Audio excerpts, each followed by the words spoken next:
కొండగట్టు పర్యటనలో కలకలం రేగింది. అభిమానులకి అభివాదం చేస్తూ కారు పైకెక్కారు పవన్ కళ్యాణ్. ఈలోపు విద్యుత్ కేబుల్ వైర్స్ రావడంతో అప్రమత్తమయ్యారు సిబ్బంది. కేబుల్స్ ముందే పసిగట్టి కారు పైనే పడుకున్నారు పవన్ కళ్యాణ్.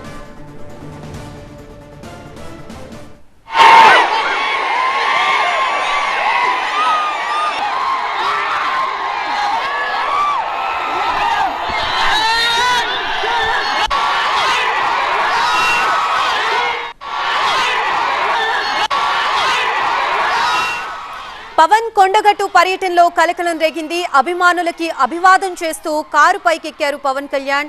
ఈలోపు విద్యుత్ కేబుల్ వైర్స్ రావడంతో సిబ్బంది అప్రమత్తమయ్యారు. కేబుల్స్ ముందే పసిగట్టి కారు పైనే పడుకున్నారు పవన్ కళ్యాణ్.